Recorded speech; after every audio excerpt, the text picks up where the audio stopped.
Queridos amigos de Paz TV, bienvenidos a este nuevo programa del Puente que tiene el gozo de conversar con Monseñor Emiliano Cisneros, que no le dejamos en paz. Él ya es emérito, pero tanto los agustinos como muchos amigos le siguen dando trabajo. Nosotros le agradecemos y le damos la bienvenida. Muchísimas gracias, bienvenido, Monseñor.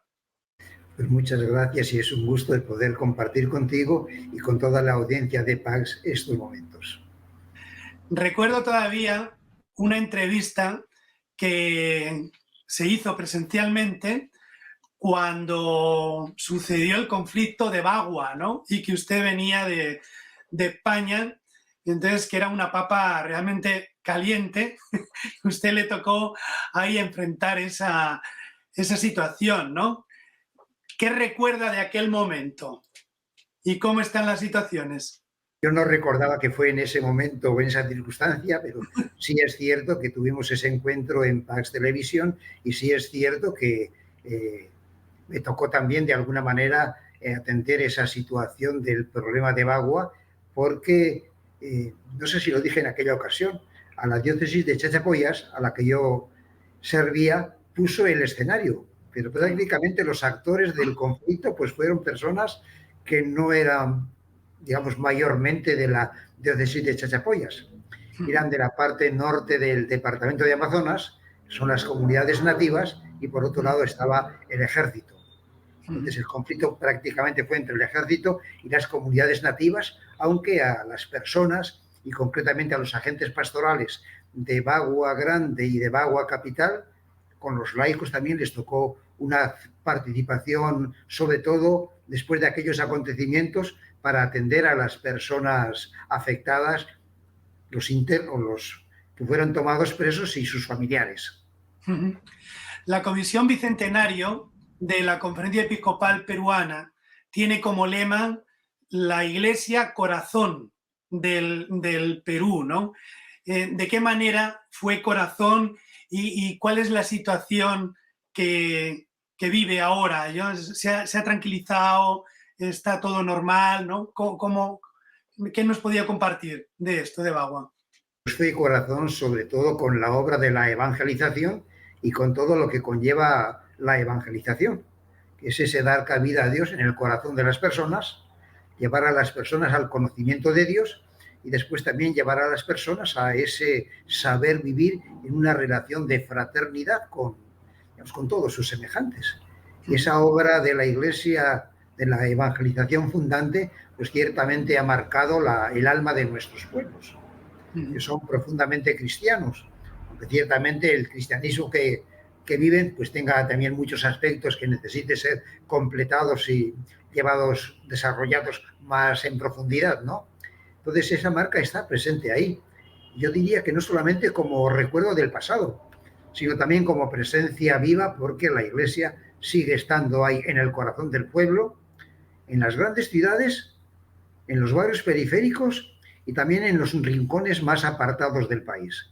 En todos los lugares por donde vayamos nos encontramos con la Iglesia viva, y también con esta Iglesia que hay que seguir edificándola continuamente, porque siempre será una obra inconclusa. Pero ahí está la Iglesia al lado de todas las personas de nuestro pueblo. En concreto, Bagua, ¿cómo lo dejó? Diríamos, usted cuando ha venido ya, ¿cómo está la situación ahora? ¿Se normalizó, se tranquilizó, se han ido sanando las heridas? ¿Cómo está? En ese aspecto podemos decir que se ha retornado a la normalidad, a la situación precedente, ¿no? Aunque, como te digo, las comunidades nativas, esas no pertenecen a la diócesis de Chachapoyas, sino más bien al vicariato de Jaén, ¿no? Lo que complicó un poquito la realidad en los últimos tiempos fue ese terremoto de los últimos días del mes de noviembre, que afectó también a algunas de las comunidades de la diócesis de Chachapoyas en la parte norte, en la provincia de Bagua. Y ahí pues, sí, ciertamente pues, produjo, digamos, graves perjuicios en algunos lugares, y no solamente en la parte norte, sino incluso también en otros lugares ya más al centro de la región. Pero ahí hubo una respuesta, pues tanto por parte de las comunidades de la diócesis como de otras comunidades del Perú. Yo recuerdo haber recibido ayudas de la Arquidiócesis de Lima, también de la Cáritas del Perú y de la Arquidiócesis de Trujillo, que sumadas a las aportaciones de los feligreses y también de algunas instituciones de otros lugares. Recuerdo que hubo por ahí una institución, no recuerdo el nombre, pero fue una de estas que se dedican a la distribución y venta de pollos, que hicieron pues ahí unas donaciones de algo así como 8 o 10.000 pollos para ayudar a las personas en necesidad. Monseñor, yo estoy estos días con el diario de la visita de Santo Toribio, y cuando llegó a Chachapoyas, ¿no?, el encuentro que tenía, ¿no?, con los pobladores, cómo salían incluso a buscarle, ¿no? Y digo, bueno, pues en ese lugar, ¿no?, ha estado Monseñor Emiliano Cisneros, ¿no? Cuéntenos un poco de su presencia ahí en la diócesis, ¿no? Como los momentos memoriosos que le gustaría como recordar, ¿no? Ahora de lo que ha vivido, ¿no?, últimamente. Cuando llegué a Chachapoyas, sobre todo ya cuando asumí plenamente el gobierno pastoral de la diócesis, tenía presente que la diócesis de Chachapoyas tenía tradición de visitas de los obispos. Tú has recordado la visita de Santo Toribio. Este propósito, quiero recordar una anécdota que me la hacía presente Monseñor Carlos Castillo hace un par de días. Él visitó la diócesis de Chachapoyas y concretamente una de las parroquias después de haber sido nombrado arzobispo de Lima. Él tenía un compromiso anterior con el encargado de la pastoral juvenil. Cuando llegó allá yo le pregunté a la gente de un pueblito, el pueblito de la Magdalena, ¿recuerdan ustedes cuando vino aquí el último arzobispo de Lima? Y no caían en la cuenta hasta que les dije, pues fue Santo Toribio hace ya más de 400 años. Y estos días me recordaba Monseñor Castillo que a él emocionado le corrían las lágrimas al recordar eso. Pues bien, yo he tenido presente que tanto él como otros obispos, recuerdo a Monseñor Emilio Lisón, un santo obispo que está en camino de beatificación. Recuerdo también a Monseñor Octavio Ortiz Arrieta, que ya es siervo de Dios, y otros quizá, digamos, con un nombre menos sonado, pero también con un infatigable espíritu misionero. Hubo 2 obispos franciscanos también en el siglo XIX que hicieron honor a ese espíritu misionero que ha digamos, estado presente en todo el misionar de los franciscanos. Pues toda esta tradición yo la tenía presente y creo que puedo decir que una de mis grandes actividades, creo que la que me ha llevado más tiempo ha sido el estar en las comunidades, en todos los lugares. Y al llegar sobre todo a los pueblos más antiguos, ahí se notaba que tenían esa tradición de recibir la visita episcopal. Tanto es así que a veces me sorprendían a mí esperando algo de lo que habían visto en otros tiempos y que a lo mejor yo ya no se lo llevaba, como era a veces pues tanto las vestimentas externas, ¿no? Entonces, por ahí ha discurrido el trabajo en gran parte. He procurado atender las confirmaciones de todas las comunidades y he tenido la dicha de poder atenderlas casi todas, lo cual me ha permitido también pues, tener un contacto permanente con los pueblos en estas celebraciones y también muchas horas en la atención del sacramento de la reconciliación, porque también siempre que íbamos a los pueblos atendíamos este sacramento y siempre también para la celebración de la confirmación, pues tanto los párrocos con anticipación o con la llegada de la visita atendíamos también a todos los confirmados y a todos los padrinos. Siempre en una diócesis, ¿verdad?, se habla del clero, ¿no? Del clero sobre todo de allí del lugar, ¿no? ¿Cuál ha sido, de alguna manera, la situación y ahora, ¿no? ¿Qué vocaciones hay, ¿no? Cuéntenos algo de esto. Diócesis de Chachapoyas, como la mayoría de las diócesis del Perú, tienen una tradición de cierta penuria sacerdotal. Cuando yo llegué a la diócesis, pues había un número, al menos un tercio, que eran sacerdotes venidos de otros lugares. Había sacerdotes un sacerdote de Inglaterra, otro de Polonia, había 2 coreanos, había varios españoles, había algunos religiosos también mexicanos y había también, por supuesto, peruanos, algunos ya ancianos y otros pues todavía jóvenes, ¿no? Cuando yo dejo la diócesis, ya prácticamente la casi totalidad del clero es nacido en la diócesis y casi la totalidad, yo creo que 3/4 partes o más, son ya sacerdotes ordenados por mí. Quiere decir que en este momento se cuenta con un número siempre escaso, ¿no? Pero mejor que cuando yo llegué y sobre todo con esa ventaja, vamos a decir, de que es clero salido de las mismas comunidades.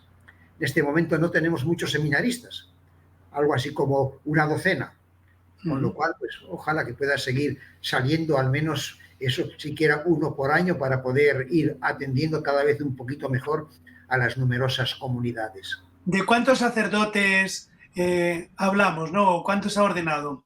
Sí, Y me contaron los sacerdotes un día que había ordenado 23. ¿está Yo bien? no creía que fueran tantos. La pena es que no todos están en el ministerio, pero sí la mayoría, casi todos. Bien. Y yo tengo el gozo, ¿no?, de participar en una parroquia de Agustino Recoleto, Santa María Magdalena, ¿no? Y se percibe, ¿no?, el trabajo sobre todo de las comunidades, ¿no?, de laicos, ¿no? ¿Qué nos podría rescatar ahí de esto allá?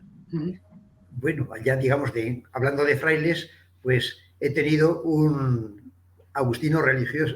religioso Agustino Recoleto, que me ha acompañado a lo largo de los 22 años de mi presencia y ha tenido pues responsabilidades, digamos, un poquito fuertes, ¿no? Era el vicario general, era el párroco de la catedral, ha sido el presidente o el secretario general de Cáritas. Entonces, muchas obras de peso, digamos, han descargado sobre él, ¿no? Y luego también, pues, puedo decir que se El cuenta padre también... Antonio, ¿no? Padre Antonio, Padre muy Antonio Aranda, querido. efectivamente. Aquí muy conocido también aquí en Lima, sobre todo en esta parte de Santa Rita, en Miraflores. Sí, sí. Y luego también la diócesis cuenta con un laicado muy activo, sobre todo en el medio rural. Tú antes preguntabas por las vaguas, pues concretamente las vaguas y sobre todo Bagua Grande cuentan con un ejército de catequistas rurales sumamente necesarios, porque la parroquia de Bagua en algún momento tenía 220 comunidades para 2 sacerdotes. Luego he podido crear una parroquia desmembrándola de esta y se ha quedado la parroquia de Bagua Grande con algo así como 170 comunidades para 2 sacerdotes y un diácono en este momento. Entonces, son una ayuda extraordinaria, una ayuda, digamos, una presencia eclesial, porque no se trata de que haya laicos para ayudar a los sacerdotes o al obispo, sino que cumplan su misión, la que les toca como miembros vivos de la Iglesia. Y luego también otra suerte en la diócesis de Chachapoyas ha sido la de contar con un buen número de comunidades religiosas. Creo que son como 18 comunidades, en algún tiempo algo así como 170 religiosas, lo cual son también, digamos, una fuerza muy extraordinaria y permiten también esa presencia activa de la Iglesia en tantísimos lugares, muchas veces donde no llegan otras personas. Aparte también la presencia en el campo de la educación. Señor, usted ha escrito varios artículos como historiador, no solamente de la orden, sino también de la diócesis. Quizá todavía no ha tenido tiempo de hacer memoria de esta última. ¿Cuántos años ha estado ahí en Chachapoyas? He estado 22. Fíjese. Los primeros estuve como administrador apostólico, era entonces prelado de Chota, y después ya los 20 últimos ya como obispo propio de la diócesis. Ciertamente que eso que tú dices, pues casi pertenece más al pasado anterior a estos años del episcopado. Porque algo de lo que se ha podido publicar, pues eran apuntes que iba haciendo por ahí en ratos libres, ¿no? Bueno, es casi un cuarto de siglo de la historia de la diócesis, ¿no? ¿Con qué recuerdos se queda o qué es lo que le aflora, ¿no?, cuando mira ahora la vista atrás de estos 22 años? Nos ha hablado un poco de las visitas, de las vocaciones, de estas congregaciones que han ido allá, de los laicos, pero quizá tiene algún recuerdo sobresaliente, quizá el cuarto centenario de Santo Toribio, que usted lo celebró ahí con mucha fuerza. ¿Podemos rescatar algo de ello? También hicimos memoria del cuarto centenario de la muerte de Santo Toribio, ¿no? Pero creo que puedo decir que sí celebramos con algo más de intensidad el segundo centenario de la diócesis. Hay que tener en cuenta que la diócesis de Chachapoyas, originariamente llamada de Maynas, es la sexta jurisdicción más antigua del Perú. Y en el año 2003 celebramos el segundo centenario. Ahí sí tuvimos, digamos, varias actividades relacionadas con un poquito con la historia y con la tradición y con la obra misionera a lo largo de estos siglos, ¿no? También desde el comienzo de la evangelización. Luego también me tocó celebrar los 50 años del fallecimiento de Monseñor Octavio Ortiz Arrieta, que hemos dicho antes que ya es siervo de Dios, ¿no? Entonces, estos han sido momentos muy oportunos para recordar, pues, eso, partes importantes de nuestra vida, de nuestra historia y de esa obra de evangelización que, digamos, no es que sea exclusiva de los obispos, pero en la cual, digamos, una parte muy importante la tiene esa inspiración y esa acción y esa motivación que van dando los pastores que el Señor pone al frente de su iglesia. De este tiempo, ¿no? Como que cuando uno lo piensa es hacer como un Magnífica, como una acción de gracias, ¿no? ¿Por qué motivos, por qué asuntos, por qué podría ahora agradecer, ¿no? ¿O qué le gustaría recordar más? Que por todo. Cuando yo hacía el episcopado tenía la presente que el Señor me había ido llevando por ahí por caminos que yo no había imaginado y me había ido sacando a flote, adelante.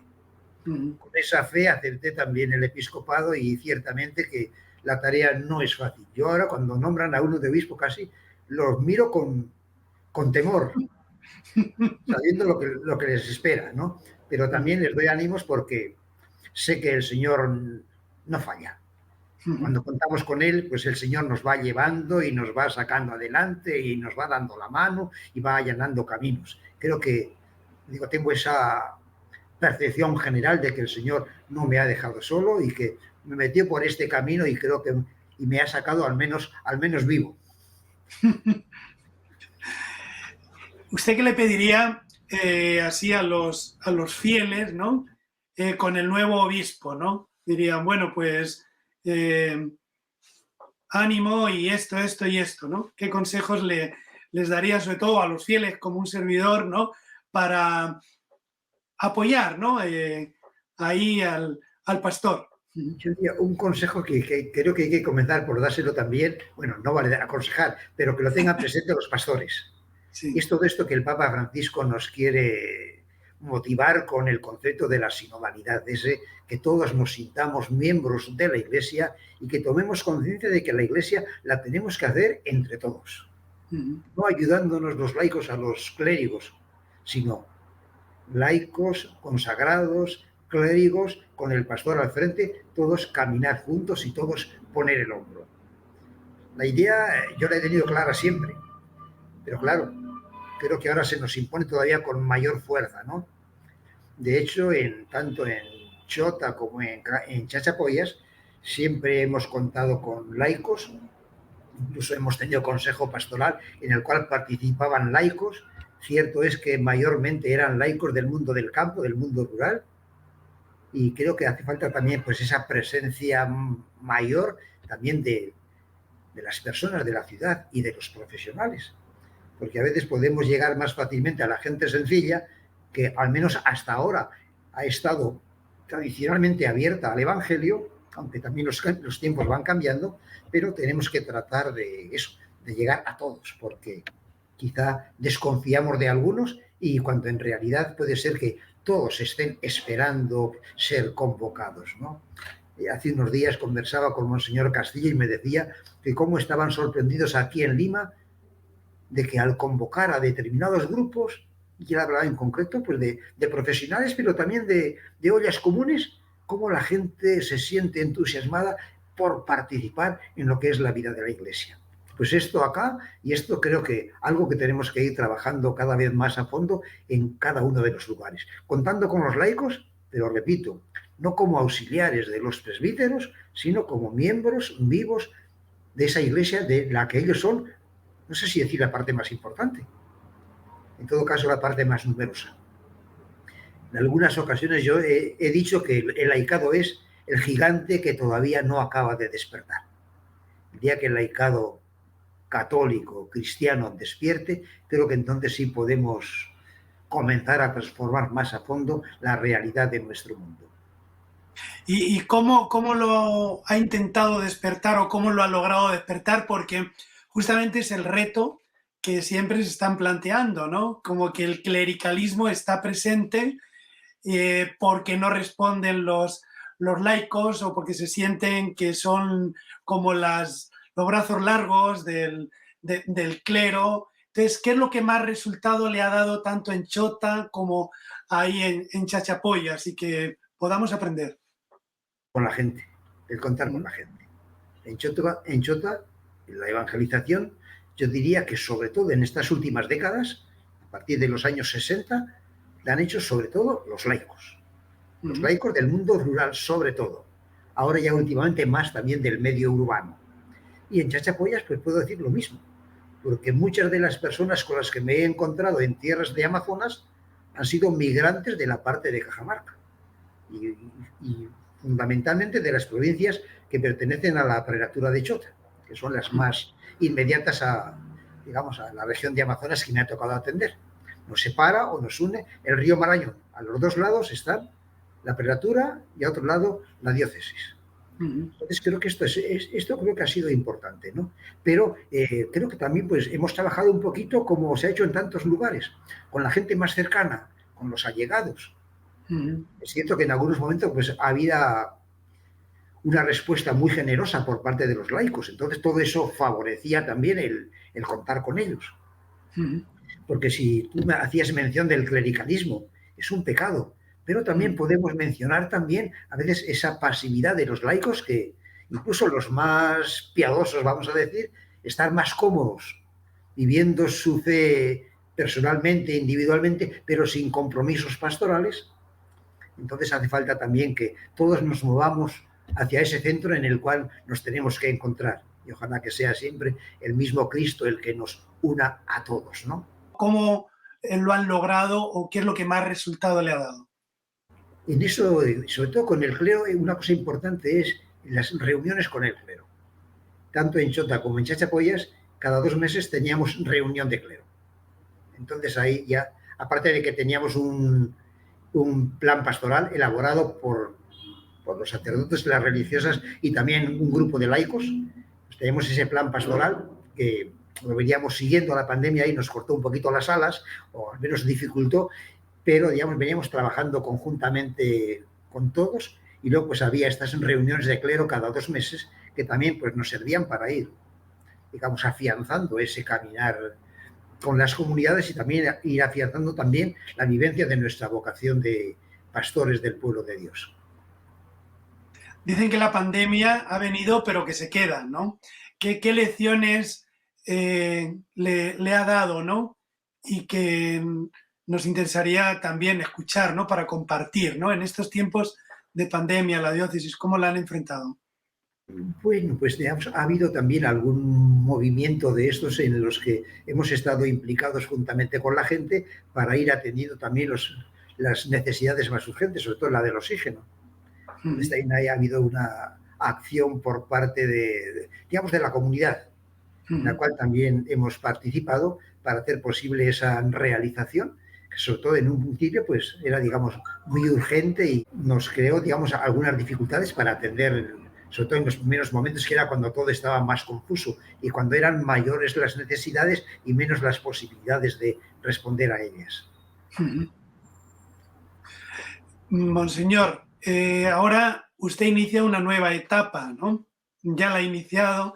Nos podría, sobre todo para los que más le conocen, ¿no?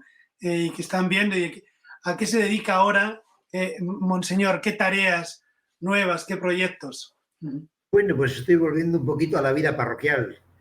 Estoy en la parroquia de Santa Rita, en Lima, y estoy colaborando con los sacerdotes de mi comunidad en las tareas, sobre todo, digamos, del culto. principalmente la atención del confesionario y también la celebración de la Santa Eucaristía. Eso así son un poquito las primeras actividades que estoy realizando, digamos, en el campo pastoral.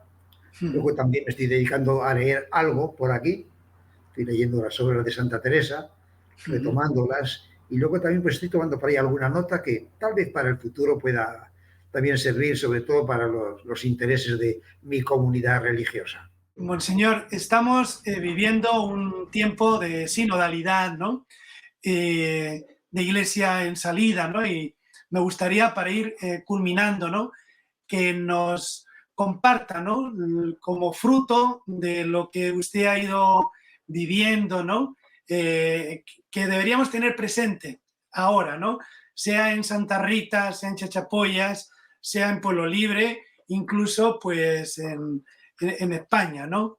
La experiencia del religioso, del pastor y sobre todo pues del cristiano, ¿no?, que quiere que vivamos la santidad en una iglesia en salida. Pues diría que es escuchar, comenzar por escuchar a los laicos, y si escuchamos, creo que ellos mismos nos van a ir empujando y nos van orientando para ir a esos caminos nuevos.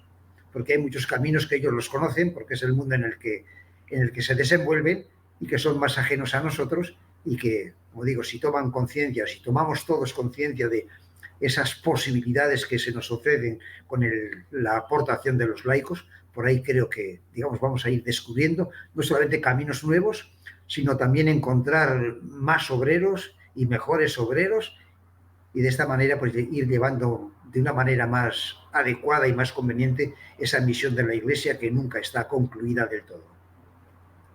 Monseñor, ya para terminar, ¿no?, estamos en un tiempo a veces como incierto, con miedos, ¿no?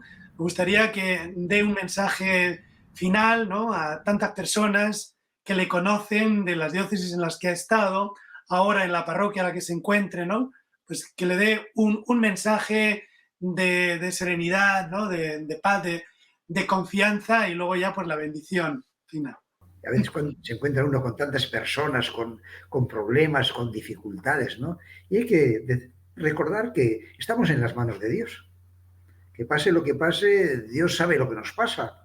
Y estamos en sus manos y hay que contar con Él.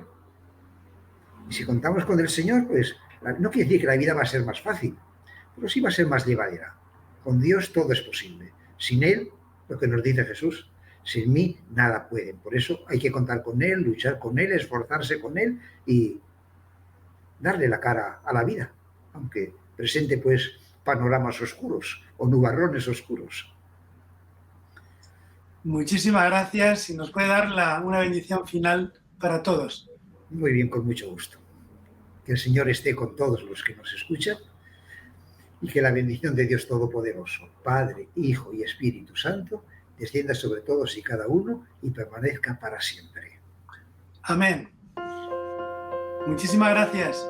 Ha sido un gusto. Igualmente.